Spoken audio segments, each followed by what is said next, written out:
Om Shanti. Good morning.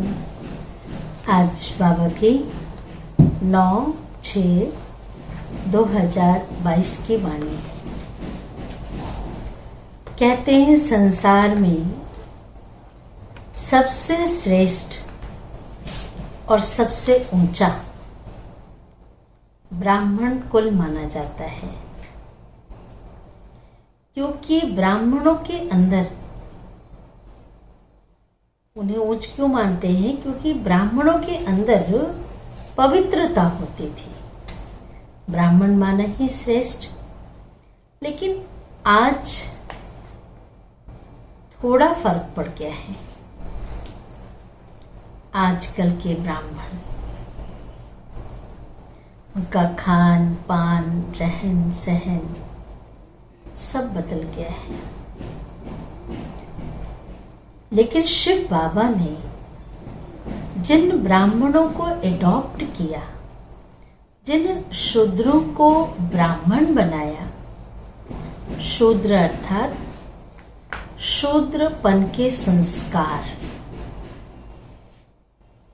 जो अशुद्ध संस्कार थे, आसुरी संस्कार थे, उनको सात्विक बनाया, शुद्ध बनाया, पवित्र बनाया। क्यों बनाया? क्योंकि अब हम श्रेष्ठ ब्राह्मण बनेंगे, सात्विक बनेंगे तो विष्णु कुल में जाएंगे। इसलिए विष्णु अर्थात वैष्णव। आज हम वैष्णो देवी के पास जाते हैं। कितने मेहनत करके जाते हैं, पैदल चल के जाते हैं, जय माता की करते जाते हैं। वहां जाने के लिए कितनी कठिन परिश्रम करते हैं। लेकिन सोचे जरा, उस वैष्णो देवी ने, वैष्णो माता ने क्या ऐसा पुरुषार्थ किया और कब किया, जो आज उनके पास मंदिर में जाने के लिए इतनी मुश्किलातों से पहुंचते हैं, पर खुशी खुशी पहुंचते हैं। दुख नहीं होता।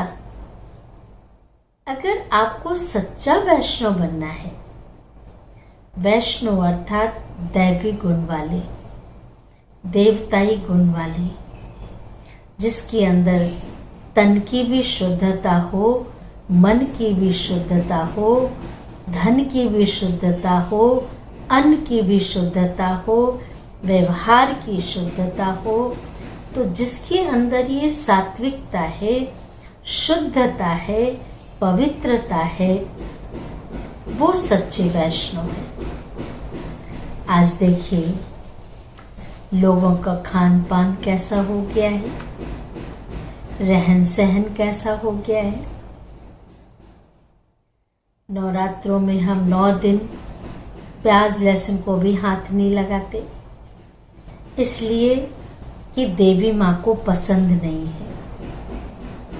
इसलिए मंदिर में हम प्याज लहसुन नहीं चढ़ाते कि भगवान को पसंद नहीं है। तो जब भगवान को जो चीज पसंद नहीं है, वो हमें क्या पसंद होनी चाहिए? हम सब उनके बच्चे हैं ना। तो जो उनको पसंद नहीं, वो हम भी ना स्वीकार करें। कहते हैं ना कि हम भगवान के बच्चे हैं, ईश्वर के बच्चे हैं, परमात्मा के बच्चे हैं। तो इस तन को मंदिर समझ, आत्मा रूपी मूर्ति को हम कौन सा अन्न स्वीकार करा रहे हैं? आज शमशान जाते हैं, जाने के बाद जब वापस आते हैं तो पहले हम स्वच्छ होते हैं, नहाते धोते हैं। क्यों? क्योंकि ये मुर्दा जला कर आए हैं, ये शमशान से होकर आए हैं। वास्तव में अगर कभी गौर से सोचिए कि उस शमशान से आकर हम कोई सामान नहीं छूते हैं, सीधा स्नान करते हैं। आज हम मीट, मछली, अंडा ये सब जो पेट में डाल रहे हैं, तो हमने चलती फिरती शमशान ही तो बना दिया। ये पेट को हमने क्या बना दिया? अगर देखा जाए तो मार कर, पका कर हम उसे खाते हैं। तो उस शमशान में जाने के लिए हम डरेंगे। किसी को कहा जाए रात को चले जाओ वहां, तो कोई नहीं जाएगा। लेकिन इस चलती फिरती शमशान में हम क्या कर रहे हैं? वही काम तो कर रहे हैं ना। उसको मार कर, पका कर स्वीकार कर लेते हैं। तो आप सोचिए, हमारे अंदर उस शमशान में इतनी नेगेटिविटी होती है, तो क्या इस शमशान में, इस पेट में, इस संस्कारों में, इस बुद्धि में नेगेटिविटी नहीं होगी? कहते ना, जैसा अन्न वैसा मन, जैसी पानी वैसी वाणी। अगर हम अन्न ही ऐसा खाएंगे, क्यों साधु सन्यासी लोग कंद मूल फल खाते थे? क्यों जंगलों में रहते थे? शुद्धता के लिए, सात्विकता के लिए। अन्न शुद्ध तो मन शुद्ध। भयभीत नहीं होते थे, डरते नहीं थे, क्योंकि हमारे अंदर नेगेटिविटी इतनी है कि हम सारा टाइम भयभीत रहते हैं। डर होता है, किसी न किसी चीज का डर होता है। तो परमात्मा ने कहा, सच्चा सच्चा वैष्णव बनना है तो इन चीजों का ध्यान रखना है। क्या भोजन स्वीकार करना है, क्या पीना है, क्या नहीं पीना है, क्या खाना है, क्या नहीं खाना है। दूसरी बात, बाबा ने कहा कि शारीरिक कर्म भोग है, लेकिन इस कर्म भोग से डरना नहीं है। ये हिसाब किताब चुकतू हो रहा है। पुराना तन है, कुछ न कुछ तो होता ही रहेगा। इसे हमें खुशी खुशी चुकतू करना है, परेशान नहीं होना है। जो बोया है वो तो काटना ही पड़ेगा, आज नहीं तो कल। तो क्यों ना हम श्रेष्ठ कर्मों की खेती लगाएं, श्रेष्ठ कर्मों का बीज बोए, जो उसका फल भी अच्छा निकले। तो डरने की तो बात ही नहीं रहेगी। ठीक है, तो आज हम सुनते हैं बाबा की महावाक्य। मीठे बच्चे, तुम ब्राह्मण कुल श्रेष्ठ विष्णु कुल का बनने वाले हो, इसलिए तुम्हें पक्का वैष्णव बनना है। आज लोग लिख तो देते हैं वैष्णव होटल, वैष्णव ढाबा, लेकिन अंदर प्याज लहसुन पकड़ा होता है। वैष्णव माना संपूर्ण शुद्धता। तो बाबा ने कहा बीमारी आती है, हाँ कोई भी, इसलिए तुम्हें पक्का वैष्णव बनना है। कोई भी बेकायदे चीजें, प्याज आदि भी नहीं खाना है, क्योंकि देवताओं को कभी भी प्याज लहसुन का भोग नहीं लगाते हैं। तो बाबा ने कहा तुम्हें भी नहीं खाना है। प्रश्न है, तुम बच्चों को किस परीक्षा से डरना व मूझना नहीं है? पेपर तो आएंगे, पेपर हॉल में बैठे हैं। उन बच्चों का पेपर तो फिर भी एक स्थान होता है, लेकिन हमारी तो चलते फिरते उठते बैठते हर वक्त पेपर है। हम सारा टाइम पेपर हॉल में ही तो बैठे हैं। इसका उत्तर है, अगर चलते चलते इस पुराने शरीर को कोई तकलीफ होती है इस पुराने शरीर को, जिसको बाबा ने कहा ये पुरानी जुत्ती है, तकलीफ होती है, बीमारी आदि आती है, तो इससे डरना व मूझना नहीं है और ही खुश होना है, क्योंकि तुम जानते हो यह कर्म भोग है। इससे परेशान नहीं होना है। तुम जानते हो यह कर्म भोग है। पुराना हिसाब किताब चुकतू हो रहा है।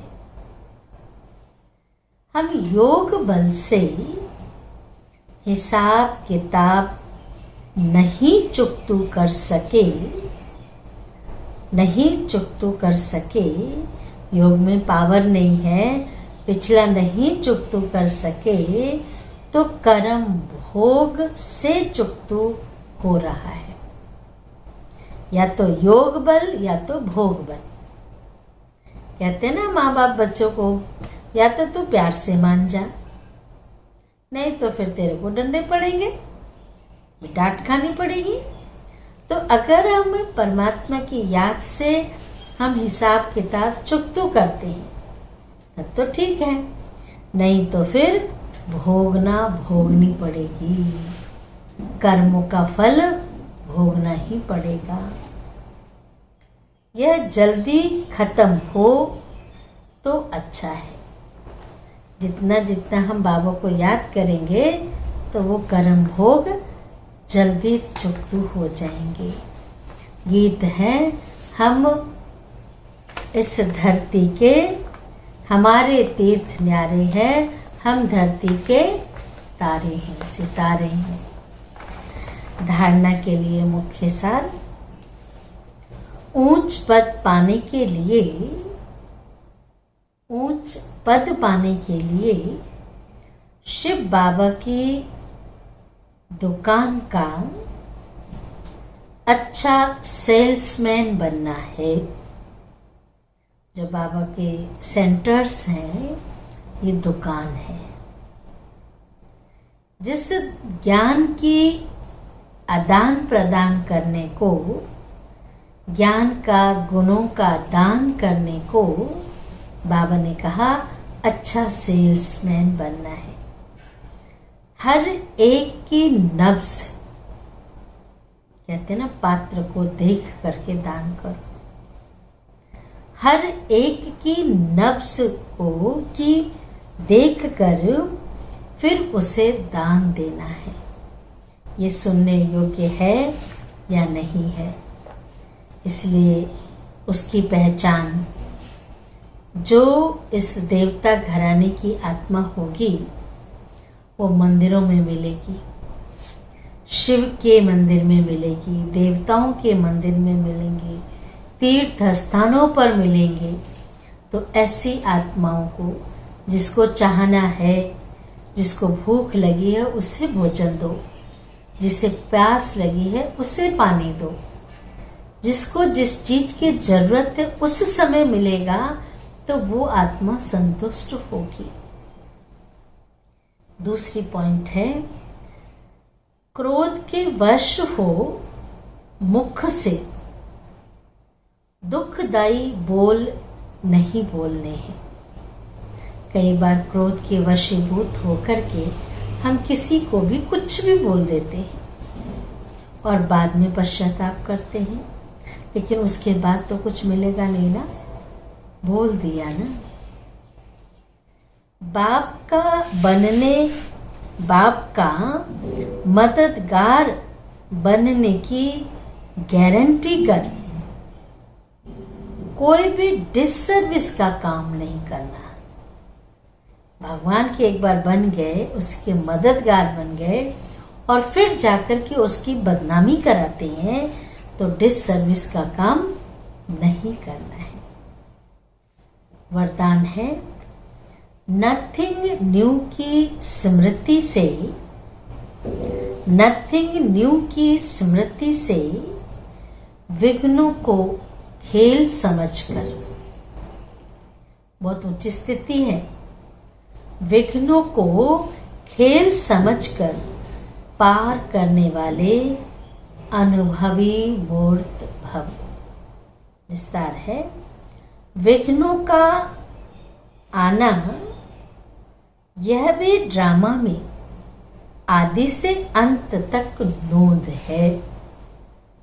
विघ्न तो जब जिंदगी की शुरुआत हो जाती है तो सब रास्ते पार करने हैं, अच्छे भी तो बुरे भी।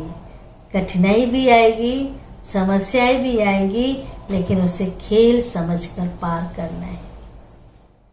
लेकिन वो विघ्न असंभव से संभव की अनुभूति कराते हैं। कई बार लगता है ये काम तो कभी होगा ही नहीं, लेकिन भगवान के घर में, भगवान की डिक्शनरी में कुछ भी असंभव नहीं है। अनुभवी आत्माओं के लिए विघ्न भी खेल लगते हैं। खेल में कभी हार होती है, कभी जीत होती है, तो ये विघ्न भी खेल लगते हैं। जैसे फुटबॉल के खेल में बॉल आता है, ठोकर लगाते हैं, बॉल ऐसे मार के जाता है ना, ठोकर लगाते हैं। खेल खेलने में मजा आता है ना। परेशान तो नहीं थे उसने बॉल क्यों मारा, सिर्फ हमें ही मारना चाहिए था, ऐसा तो नहीं ना, मजा आता है। ऐसे ये विघ्नों का खेल भी होता रहेगा।